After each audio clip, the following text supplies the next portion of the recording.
Welcome back to United Taste of America. I'm Rick K. Jones, your host. Today we find ourselves in the Garden State, New Jersey. New Jersey was first explored by the Italian mariner Giovanni Verrazzano. You know him from that famous bridge that connects New Jersey to New York. This area was first settled by the Dutch, who called it New Netherland. But when the British took over, they changed the name to New Jersey, named after the Jersey Isles found in the English Channel.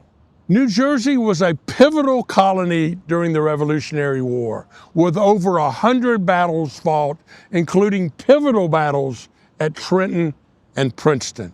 After the war, New Jersey became the third state in our union. But it wasn't until the 60-year period known as the Great Immigration Migration, where 12 million people came through Ellis Island, that New Jersey began to grow.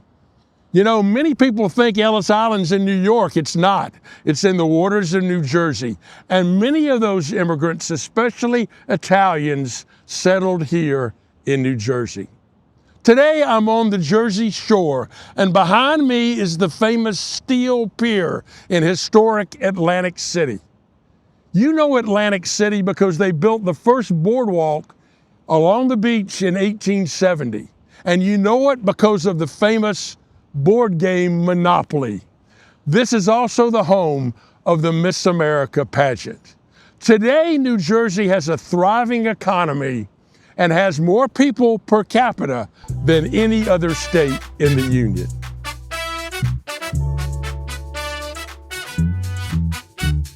Have you ever wondered why there's so many diners in New Jersey? Well, it turns out in the 1920s, they actually manufactured prefabricated dining cars, many of them that look like train cars. And an immigrant could buy one on credit, find a vacant lot, move it there, and immediately have a business. And today you find diners throughout the state serving classic comfort food like omelets and hash browns with onions and peppers, and even more. The Italian immigrants brought some of their classic dishes, and today in New Jersey, you can find some of the best Italian-American food anywhere. But there's one dish that you find literally on every street corner. The Italians loved their sandwiches, and they started a number of Submarine sandwich places serving Italian cold cuts, meatball sandwiches, chicken parm sandwiches, and more. But there's only one I know that has Jersey in their name. It's the original Jersey Mike's in Point Pleasant, New Jersey, just up the coast. Let's head there now.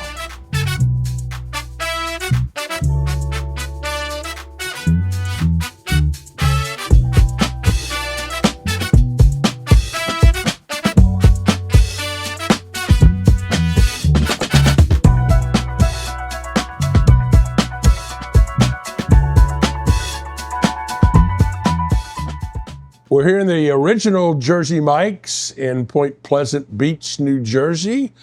I'm fortunate to be today with the lovely Caroline Jones, who is Peter Cancrow's daughter. This is your store. Let's talk a little bit about the history of Jersey Mike's and how your dad got involved and the evolution for him and for you. Yes, of course. So he started working at the original store at 14. And then bought it when he was 17 years old. He was the fourth owner of Mike's Subs, and he didn't franchise the brand until 1987. So we bought it in 75, franchised in 87. Actually dabbled in commercial real estate for a year in between that, didn't make a cent, and then decided to franchise. So there's a whole story there of him being behind the counter, people saying, I'm going to wrap this to travel, and they would put the wax paper in between the tomatoes and the bread so the bread didn't get soggy, the oil and vinegar on the side so that they could bring it home to even as far as England. And that is one of the reasons why he thought, you know, this could be something. And, you know, he's been in it for over 50 years. Well, there's a lot of, sub sandwiches everywhere, but you're unique. And one of the uniqueness is the fresh product and the fact that you slice to order cheese and meats for every customer. Talk a little bit about that. Well, the slice fresh to order is really what draws our franchisees to the brand. They love the freshness of the product. They try it as a customer, and then they say, hey, I want to be a part of this. And it really compromises the product when you slice it ahead of time in the morning or the night before or in a factory. You'll notice that if you get cold cuts and they sit in your fridge for a day, they're not the same as right when you brought them home from the deli counter at the grocery store. It's important that the freshness of the produce is also there.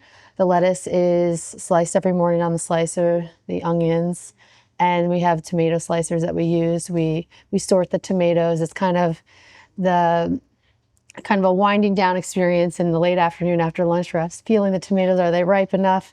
And if they're ripe enough, they go in the walk-in refrigerator so that they can be sliced fresh the next morning. And we just make sure that the product is fresh, and then you're going to get that consistent experience with each Jersey Mike's that you go to. And you bake your bread. Yes, we do. Every day. Yes. The smell of baked bread in the morning is nice. The bacon on the grill, that's what you smell when you walk into the store. So when did you start working with your dad in the store? I started working at this location at 14 years old, actually with my uncle, his brother. He owned the store at the time for many years, and he taught me everything I know.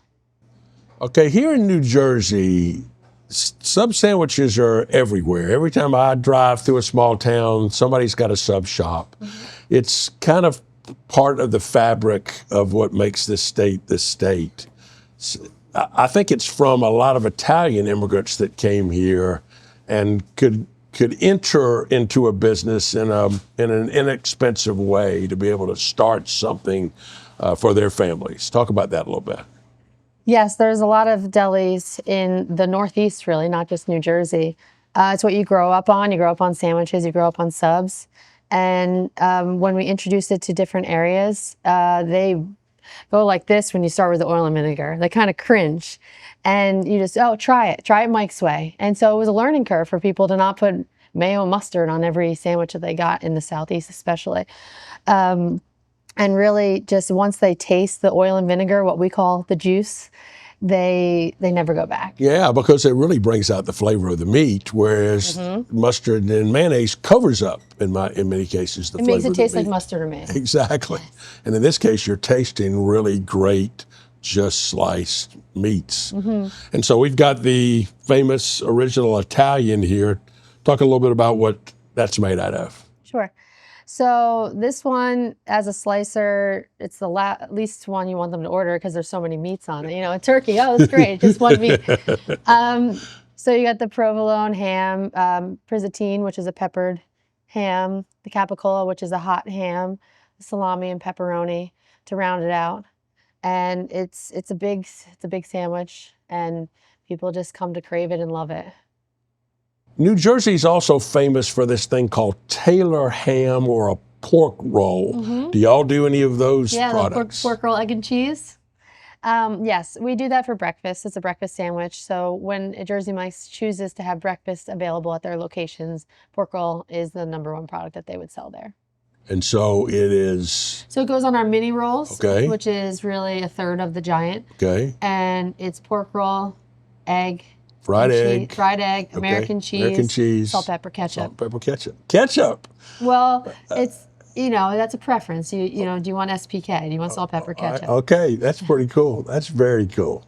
Besides the great food at Jersey Mike's, one of the things I really love about y'all is your commitment to community and your give back program. Talk a little bit about that. Was that something that your dad always believed in? He always believed in. So he saw local business owners here in Point Pleasant Beach growing up give back to the local community. He was a recipient of that through the local Pop Warner football and other youth programs.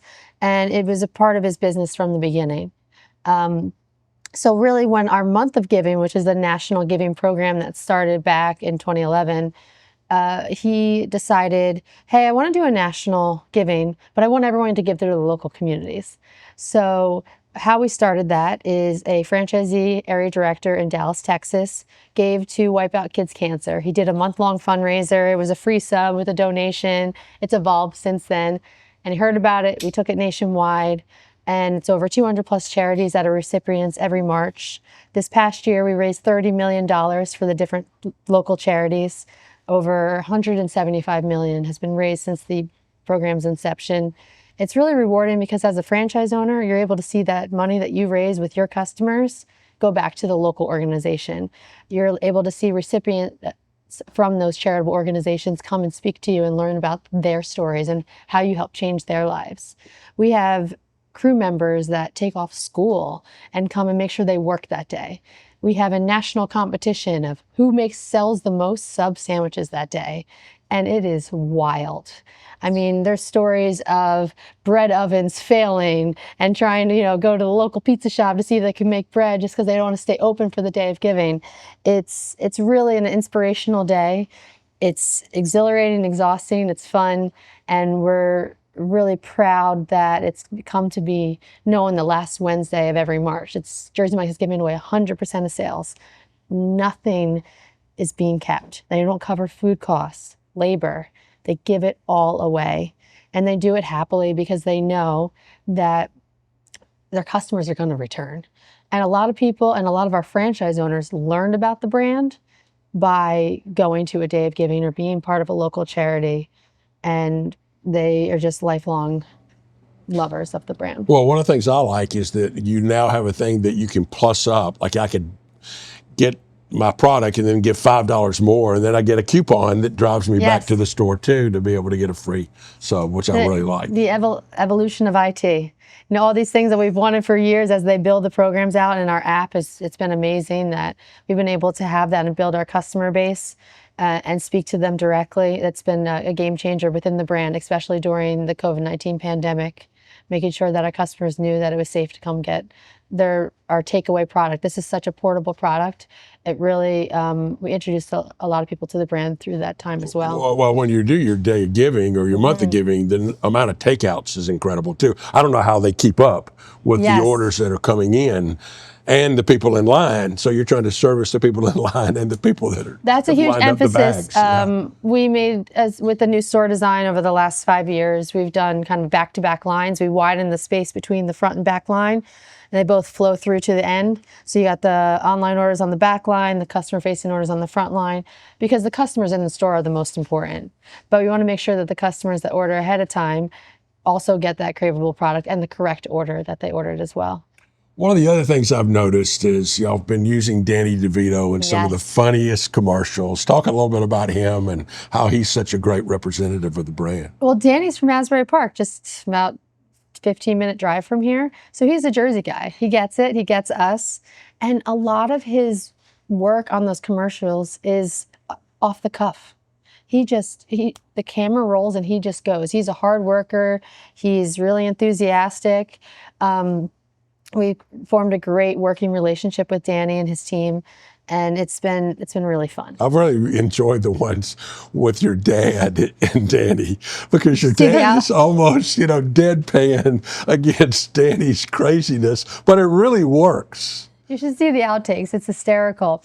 They have a good relationship and work well together and understand, that hard work mentality that they both have from growing up here in the Jersey Shore. Yeah, that's great. Caroline, I can't thank you enough for being part of our United Taste of America program and for having us here today in Point Pleasant. Thank you. Thank you. So that's a wrap from the Garden State and Jersey Mike's. We'll see you next time on United Taste of America.